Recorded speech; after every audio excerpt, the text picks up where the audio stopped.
दर्शकों,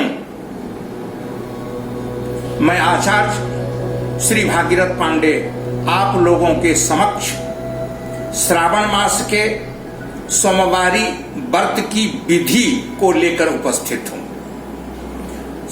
सर्वप्रथम श्रावण मास में जो ग्राह्य वस्तु है उसे ही खाना चाहिए, जो अग्राह्य है उसे कदापि नहीं खाना चाहिए।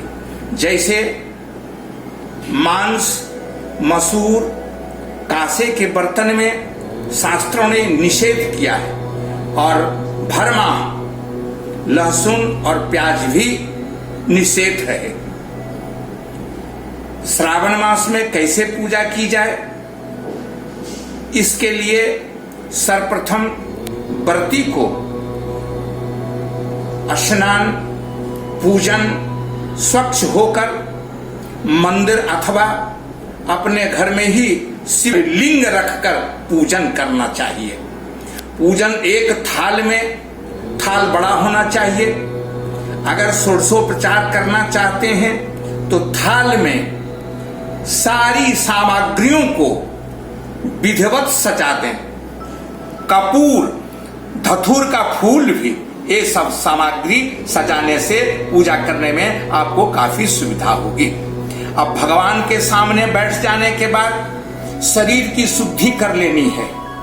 अगर मंत्र याद है, स्मरण है, ओम अपवित्र पवित्रो वा सर्वावस्थां गतोऽपि वा यह स्मरेत् पुंडरीकाक्षं स्ववहजाभ्यां तरह शुचि, इस मंत्र को पढ़ करके शरीर पर छिट लें। अगर मंत्र का अभ्यास नहीं हो तो केवल ओम नमः शिवाय ओम, ओम नमः शिवाय ओम, ओम नमः शिवाय ओम 3 बार बोल करके इसी मंत्र को अपने शरीर पर जल छीट लेना चाहिए और आप शुद्ध हो जाएंगे।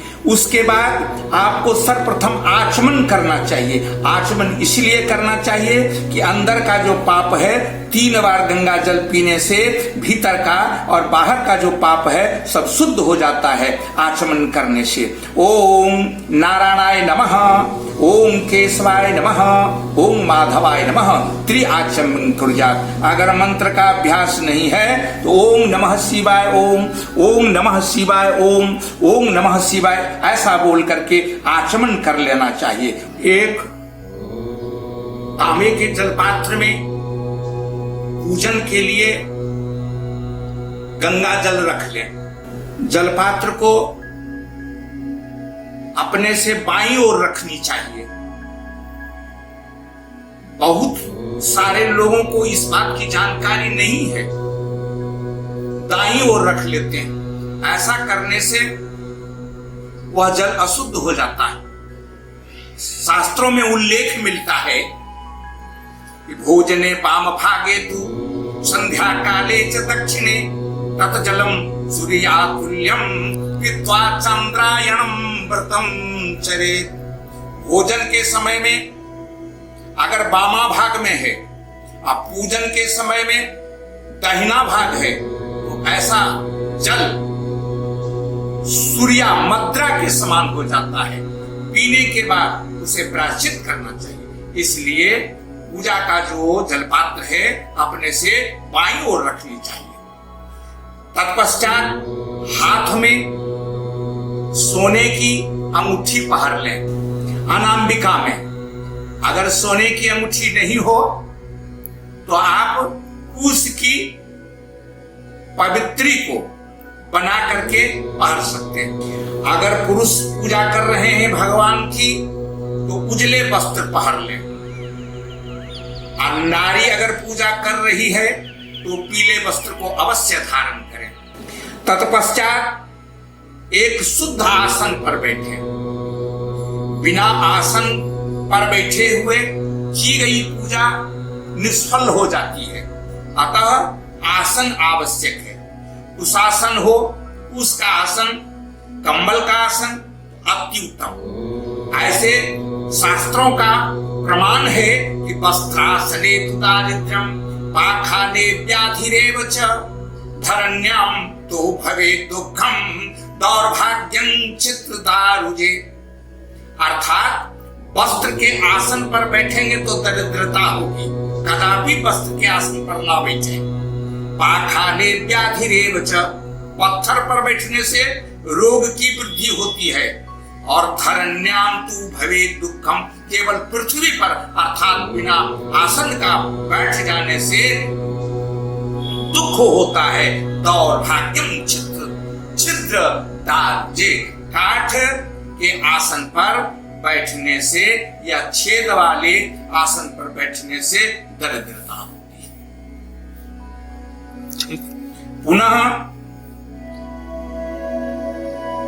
हाथ में जल लेकर के अपने ऊपर जल छीट ले। अगर मंत्र का ज्ञान है तो मंत्र बोले, ओम अपवित्रः पवित्रो वा सर्वावस्थांगतो विवा यह अश्मरेक पुंडरीकाक्षं सवाचाभ्याम तरह सूची।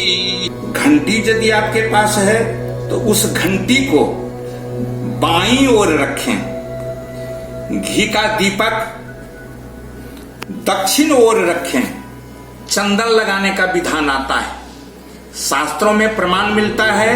अनाम्बिक्या देवस्य ऋषिनां तथैव च, ऋषियों को देवताओं को चंदन करने का जो विधान है वह अनाम्बिका अंगुली, कनिष्ठा के बगल वाली अंगुली जो है उसे ही अनाम्बिका कहते हैं। तत्पश्चात तुलसी पत्रम, इतना करने के बाद, चंदन देने के बाद भगवान को तुलसी मंजरी हो या तुलसी का पत्र हो तो चढ़ाना चाहिए।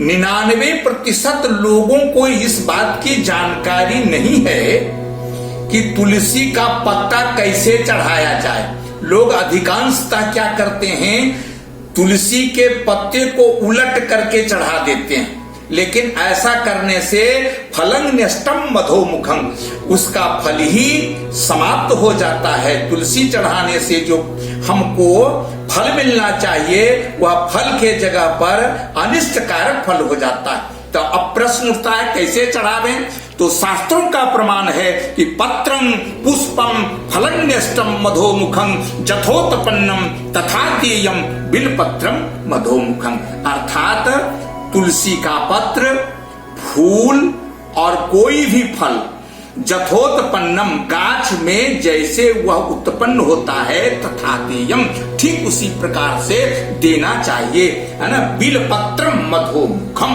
केवल बेलपत्र को चित्त नहीं चढ़ा करके उलट करके चढ़ाना चाहिए। कारण अगर जहां तुलसी का अभाव हो, जहां बेलपत्र का अभाव हो, कुछ ऐसे निर्जन वन हैं जहां गाछ बेलपत्र का नहीं है, जहां तुलसी का पत्र का अभाव होता है, उस बारे में शास्त्रों में ऐसा प्रमाण मिलता है कि पंकजं पंचरात्रं स्यात् दशरात्रं च बिल्वकं एकादशाहं तुलसी पत्रं नैव पर्युषिता भवेत्। पंकजं, कमल का फूल 5 रात्र तक अगर आप रखे हैं घर में, चढ़ाते हैं तो बासी नहीं होता है। दशरात्रं च बिल्वकम, 10 रात तक बेल का पत्र, जो बेल पत्र है, नहीं मिलने के कारण शास्त्र में तो यहां तक बताया गया है कि जहां बेलपत्र का अभाव है वहां चढ़े हुए बेलपत्र को भी धो करके चढ़ाने में कोई आपत्ति नहीं है। एकादशाहं तुलसी, 11 दिन तक तुलसी पत्रं नैव परियुषिता भवेत्, 11 दिनों तक तुलसी पत्ता बासी नहीं होता है। ध्यान रहे, सोमवार तथा चतुर्दशी तिथि को बेलपत्र न तोड़ें और तुलसी रविवार को, संक्रांति के दिन, पूर्णिमा के दिन, अमावस्या के दिन को, तथा सूतक आपके घर में है, चाहे जनन सूतक हो या मरण सूतक हो, ऐसी अवस्था में तुलसी कदापि नहीं स्पर्श करें। शास्त्र का ऐसा प्रमाण मिलता है।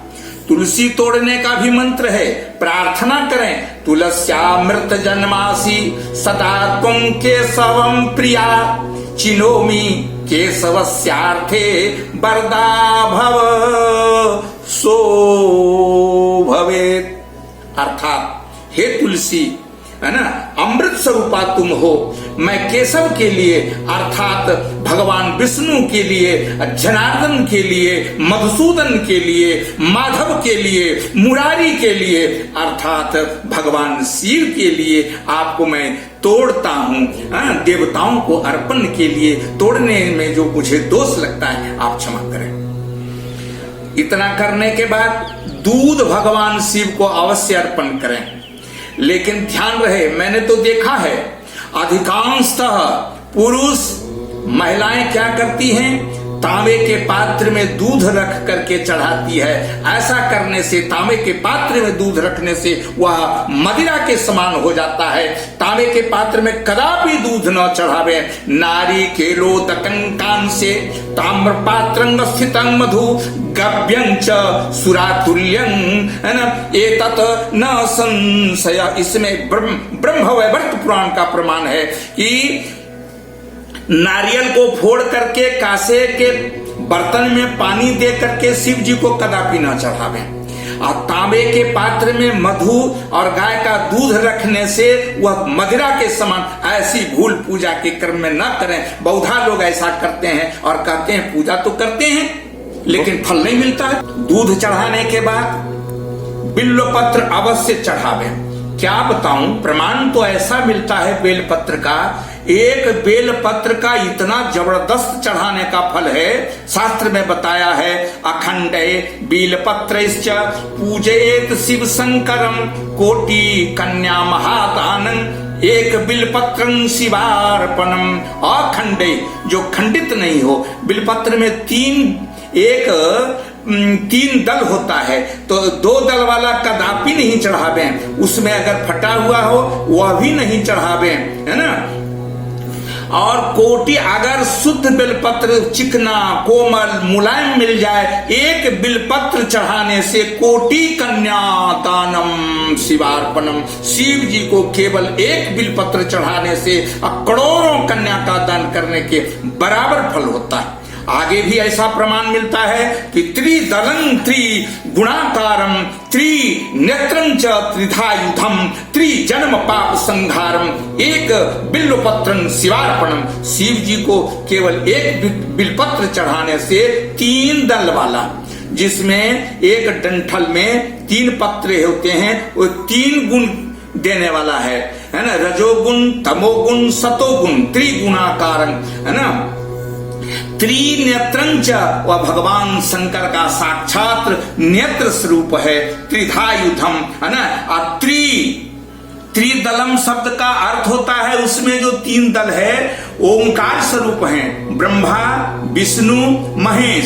ऋग्वेद यजुर्वेद सामवेद का स्वरूप है तीनों, और तीनों तापों दैहिक ताप, भौतिक ताप और दैविक ताप, ऐसा बिलपत्र चढ़ाने से जो देह से उत्पन्न हुआ जो ताप है उसको दूर करने वाला है। दैहिक दैविक देवताओं के अपराध जो हम किए हैं उसके द्वारा जो दंड मिला है उस दंड को भी यह बिलपत्र दूर करता है। और भौतिक अगर कोई भूत प्रेत हो गया हमारे कुल खानदान में, वो अगर वह सताता दुखाता है तो एक बिलपत्र चढ़ाने से, है ना, सारे जन्म त्रिजन्म पाप संहारम, तीन जन्मों को पाप को यह नाश करने वाला बिलपत्र है। कितनी बड़ी महिमा है ना। इसके बाद फूल चढ़ावें, धतूरा का फूल तो अवश्य चढ़ावें। पंचामृत से भगवान को स्नान करें, तुलसी की मंजरी अवश्य चढ़ावें।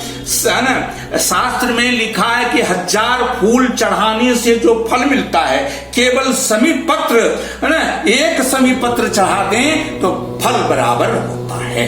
हाँ, इस बात पर अवश्य ध्यान दें, बिलपत्र जब चढ़ाते हैं तो उस पर गुरोचन, मल्यागिरी चंदन, केसर, कस्तूरी को, है ना, रगड़ करके चंदनौटा पर आप चंदन तैयार कर लें और उसी चंदन से बेलपत्र की डंडी से बेलपत्र पर राम सब पर तीनों पत्ते पर त्रिदल है, तीनों पत्तों पर राम राम लिख करके चढ़ावें। ऐसा लिखने से आपकी पूजा में 100 गुना का बढ़ोतरी हो जाएगा। पूजा की समाप्ति के बाद आरती का विधान है।